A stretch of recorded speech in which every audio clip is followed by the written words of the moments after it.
What's up, you guys? Welcome back to the podcast. We have an amazing guest with us today.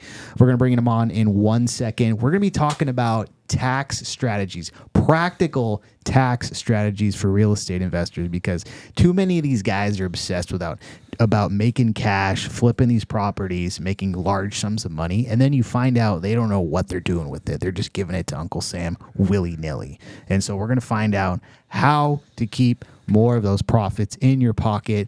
But first, I'm Alex Barnett. I'm one of your hosts. I'm the new guy. I'm Joe Holmes, and I'm the experienced guy. You darn tootin'. And today we have Mr. Jason Malabute. What's up, Jason? How's it going?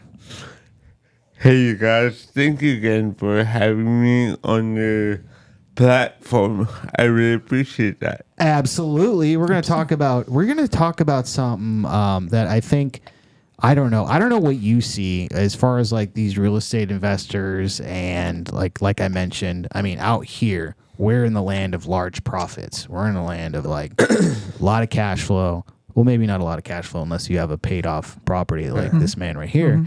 Large profits. But I think not enough people spend time on, taxes and how to save it. And real estate is such a great way to shelter taxes.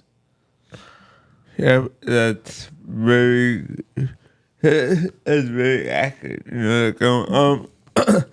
As you mentioned before, that's a common misconception that a lot of people have when they are purchasing into real estate, including myself. I thought that once you get into real estate, you'll be drowning in cash flow. But what I realized is that real estate is more about a tax play. Especially once you start getting more advanced in real estate rather than a cash flow play.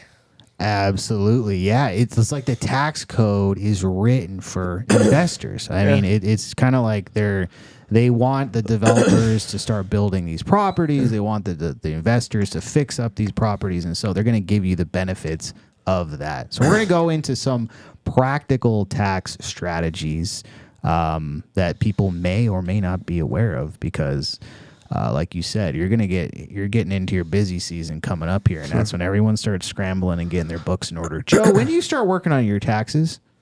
Year round. Oh, wow. That's why you're experienced. You gotta do it year round. Last second, I'm trying to, get all the. Well, actually, we're better now that we've been under Joe's tutelage here for the last 5 years, but it was sketch for a little while, and then, first it was like we weren't making any money, so we didn't have to worry about it. And then he started making money, and then it was like, okay, we got to pay attention. And then we filed late in one of the years, and I got a tax bill that was like pretty hefty for just being late. And then now we're all caught up because now I have a son, so now I'm responsible. Congratulations on that, man. Thank you very much. All right, well, let's jump on into it. First, we have the real estate professional status. Break that down for us. So normally, whenever you have real estate, that's considered passive, right? So meaning that if you have losses from your real estate, whether it's from expenses or depreciation, that's considered passive, and passive losses can only offset passive income. So then that means that normally, if you make, let's say, a lot of W-2 income, kind of like Joe, if you're not a real estate professional, you cannot use your passive losses to offset your active income, which includes your W-2 income. But if you qualify as a real estate professional for tax purposes, now we can offset your active income with your passive losses, which is a great tax strategy. Yeah. Okay. Well, I mean, my wife's an agent, so does that automatically make you like a professional? No. Oh, okay. No, because it's multiple requirements that you need to hit before you get considered a real estate professional. Some of those requirements is that you need to have 750 hours towards real estate. 51% of your time needs to be dedicated towards real estate, and you need to have 500 hours of material participation towards your own properties to be considered a real estate professional. So as you can see, for some people, especially for people who are W-2 workers, it's hard to qualify as a real estate professional. So then that's why we need to find other options or other angles so they could take advantage of. That makes sense. Good thing I eat, sleep, and breathe real estate. There you go. I mean, am I supposed to be keeping track somewhere, like making a log? What about YouTube videos? What can I show the IRS YouTube videos? Will they accept that as some sort of currency as to like, look, I'm out here in the field? So like, let's break down your question. So first thing is, yes, you do need to keep a log. Especially right now, the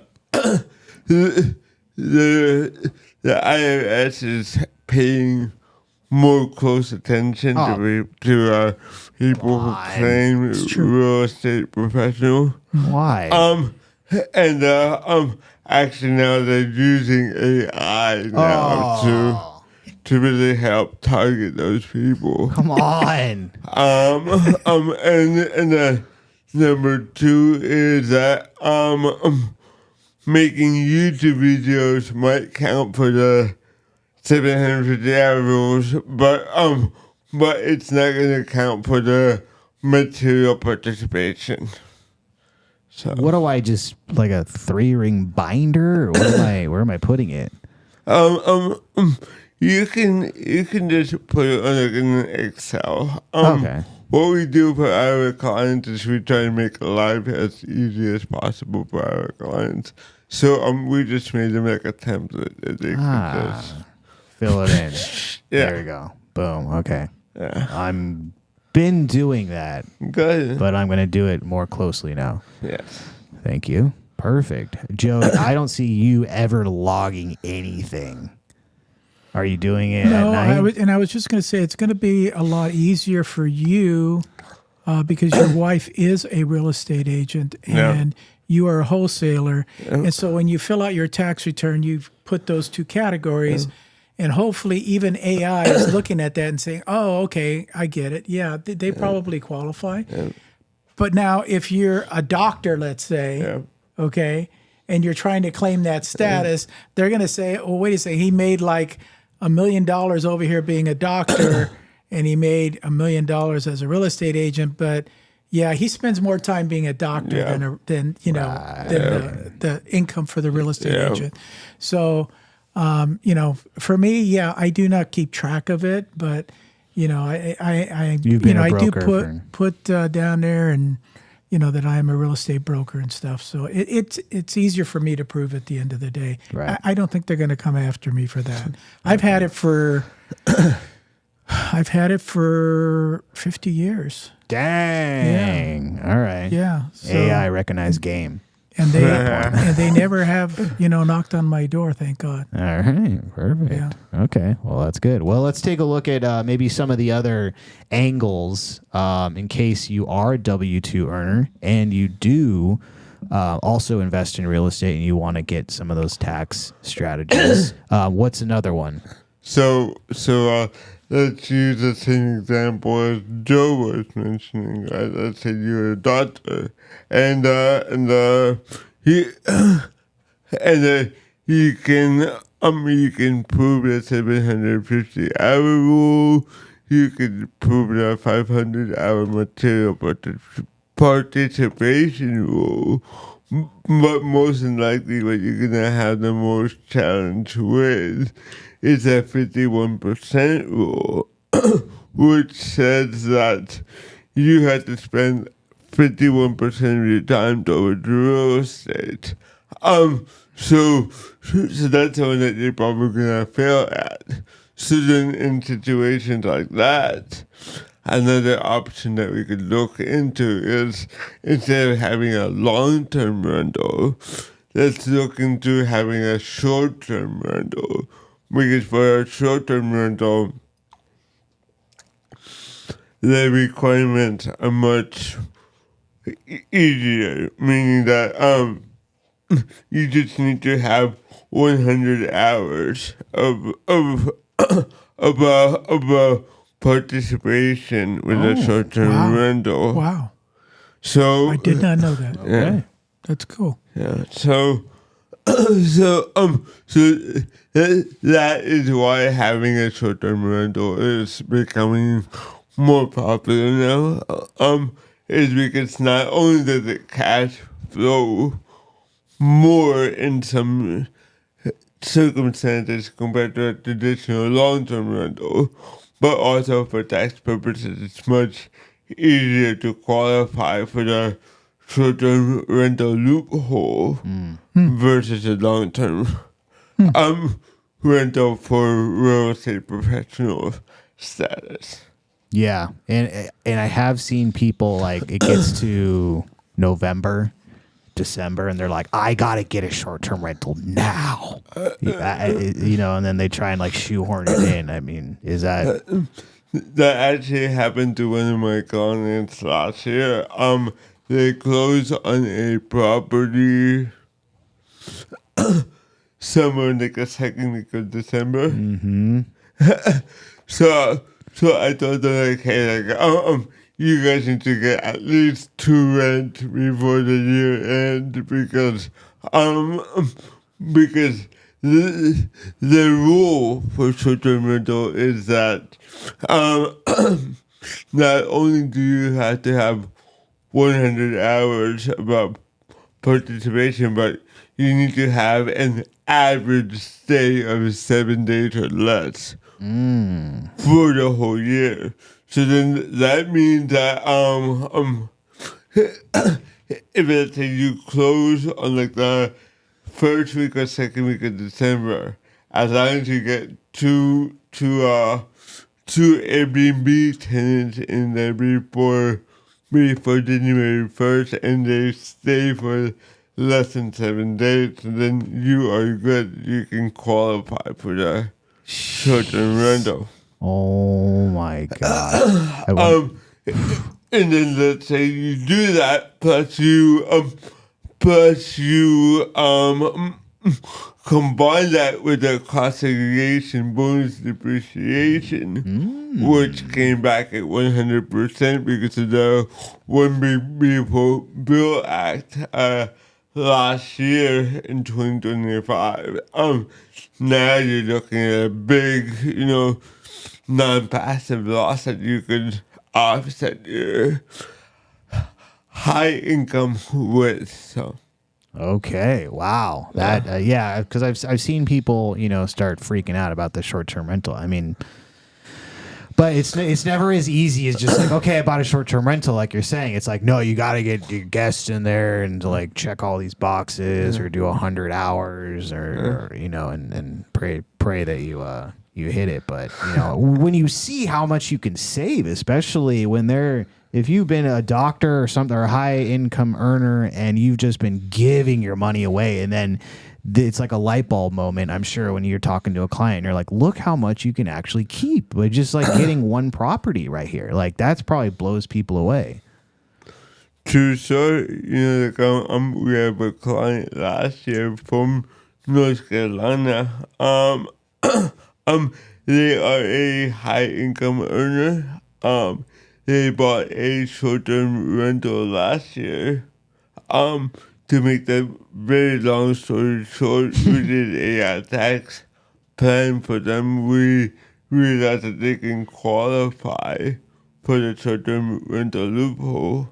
And then we did a classification bonus depreciation for the short-term rental, and then we ended up saving them about almost $40,000 in taxes for 2025.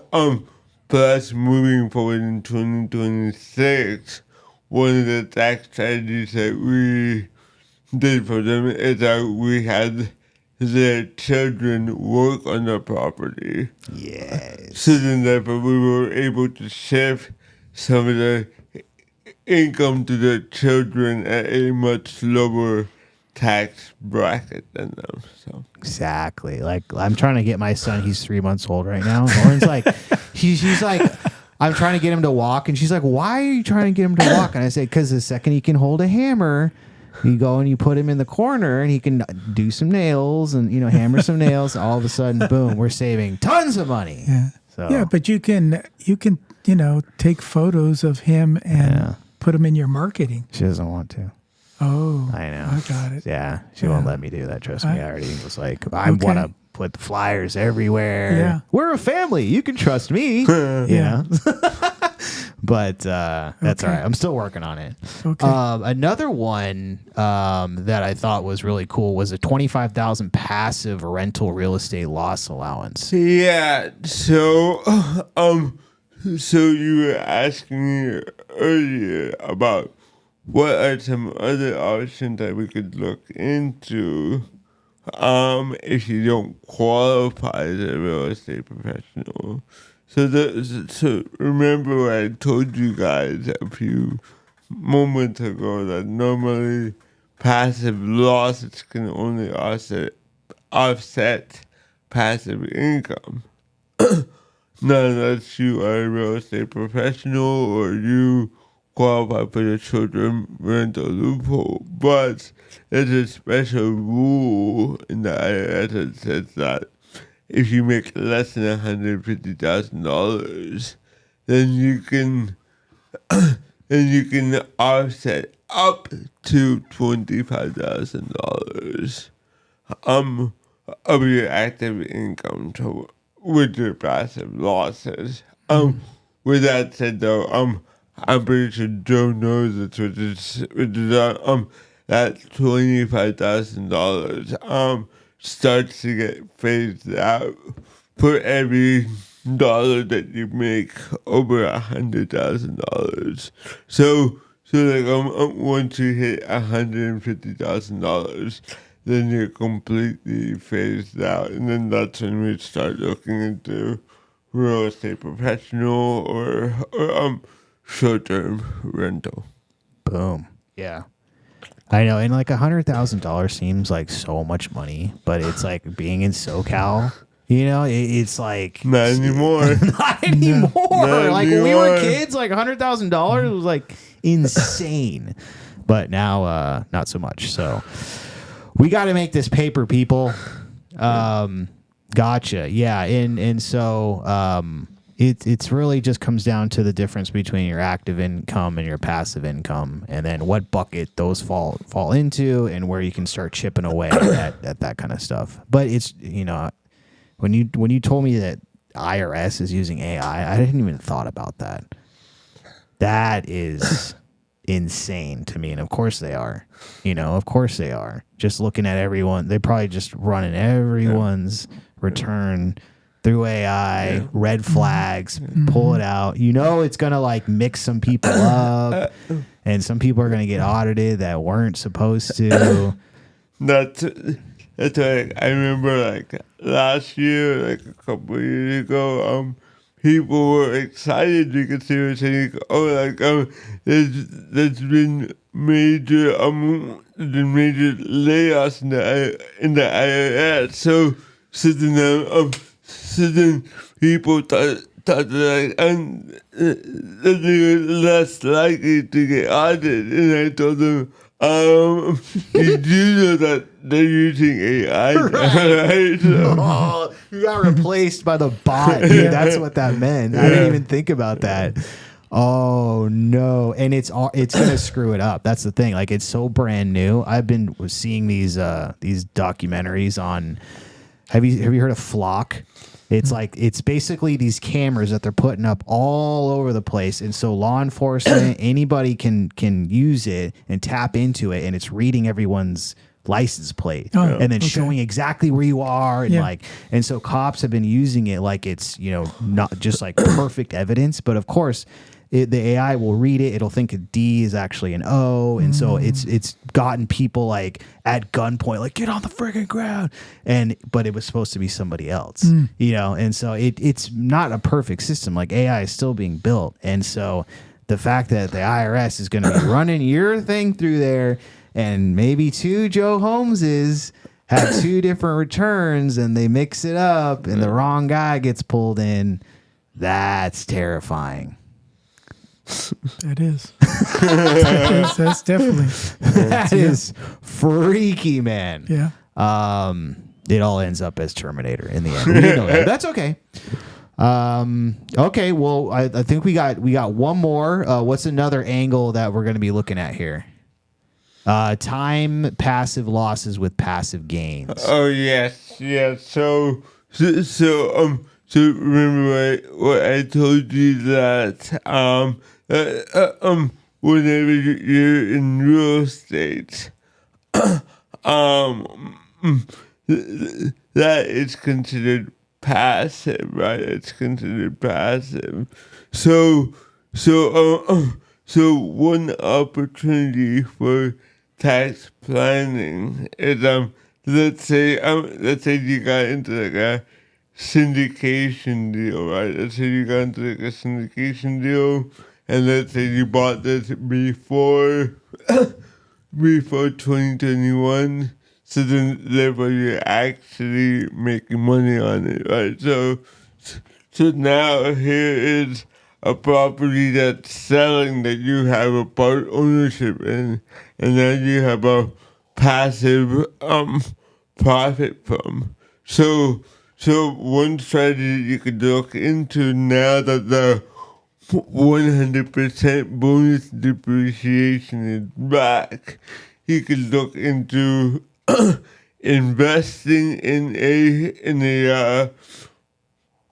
new syndication deal where the lead sponsor is looking into doing a cost segregation bonus depreciation, getting a big passive loss from that, timing it with your syndication that you're selling this year to help offset that profit. So.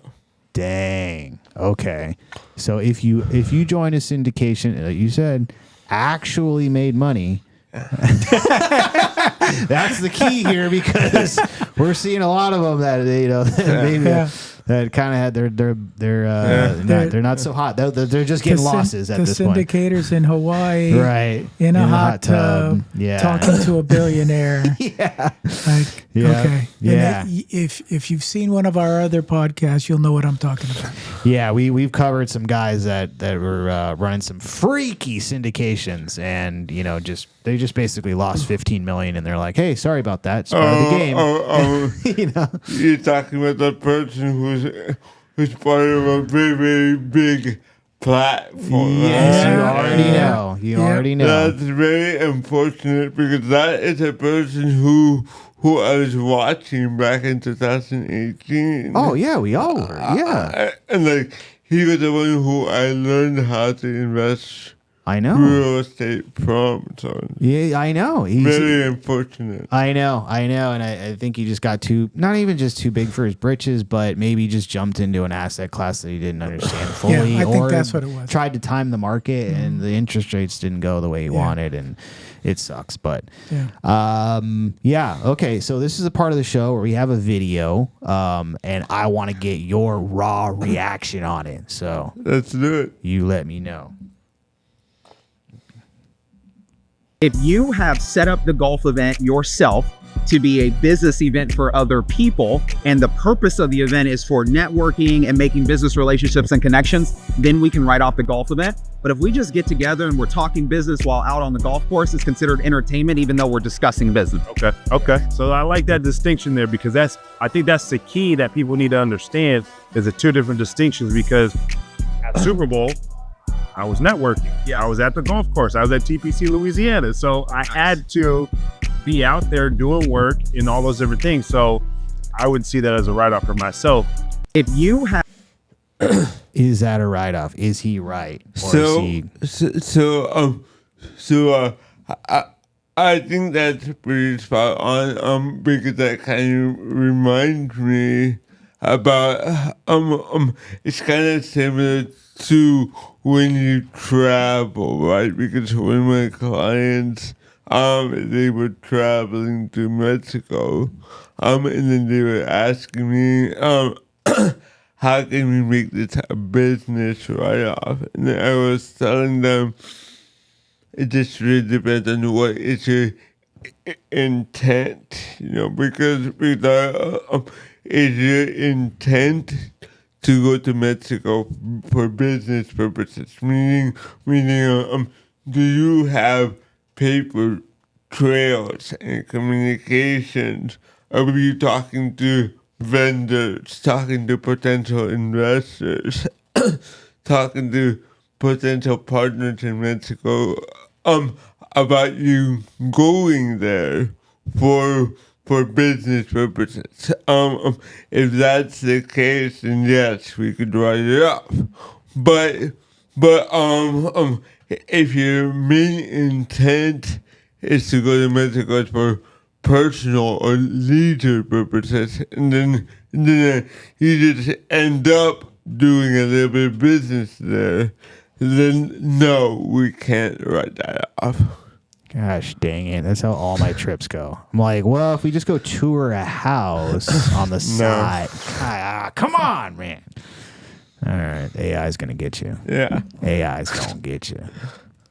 If you own a property and you fall behind on your property taxes, if you don't pay those back taxes within a specified time period, the county or taxing authority will come in and they will place a lien on your property. A lot of you probably already knew that. However, if you don't pay that tax lien, then the county will put your property on a public auction block and sell it to the highest bidder. So the difference between what the county is owed and what the property sold for is called an overage. And that money sits in a trust account with the county or tax collector's office, earning interest, waiting to be claimed. Well, here's the thing is the homeowner gets very little to no notification that this money is sitting there. If that former homeowner doesn't come in and file a claim to get that money, it's forfeited to the county. And the only legal obligation the county has to let you know that money exists is to place a tiny little ad, a little classified ad in a newspaper that nobody reads. And it makes you question, it makes you wonder, when laws are being written, they're supposed to be for the general well-being of the public, right? The general good of the public. But sometimes whoever wrote those laws really wrote those laws for themselves. I mean, think about that. If you own a... That one's titled Property Tax is a Huge Scam. Now, it's not necessarily like a CPA needs to get involved in that, but what are your thoughts on that? Well, I think that right now there's a lot of, I don't know what's the right word for it, but there's a lot of talk about, like, let's say some states like Florida looking to eliminate property tax, which I think is an interesting concept. But at the same time, they gotta get their money from somewhere. So for example, I know Florida doesn't have income tax, so then therefore they get rid of property tax too. I mean they're probably gonna increase their sales tax, right? So it's gotta come from somewhere, right? Tax man's gonna get his money no matter what. You mean it just doesn't come out of the air? No, they're like that is why they always say that there's always two guarantees in life. One is death, and two is taxes. Yep. So. Yeah. And man, Yeah. what are your thoughts on just California and their only move is to just raise taxes no matter what. It's like that's all that they care about as a state, you know. And luckily, I guess the real estate here is a good vehicle to offset that. I mean, with the numbers that you're kind of playing with. Yeah, I mean, they go without getting too political. Like it's just crazy here in California. We have the highest taxes here, but we're seeing so much homelessness, a lot of crime, which is a conversation for another podcast. Yeah, I hear you. Yeah, I know. It's like we should be able to solve every problem that California has with what we're bringing in. But yes, we will leave that for another podcast. Awesome, Jason. It's been amazing having you on. How can people get in touch with you if they want to use your services? Yeah, visit our website. It's at realestatetexpro.com, or just send us a DM. My Instagram is at Jason Malabute. Perfect. Awesome, man. It was very fun having you on, and yeah, we learned a lot. You even taught Joe something. I Yes, feel like he's known absolutely. every tax code since 1970s. Memorized. At least you didn't say 1901.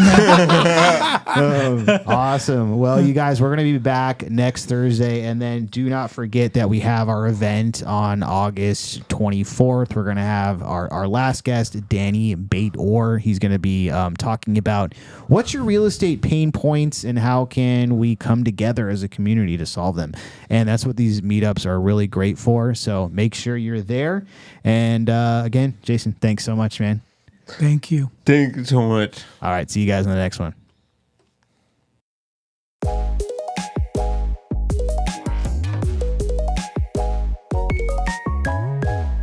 If you want some more advice on real estate investing, reach out to us one-on-one.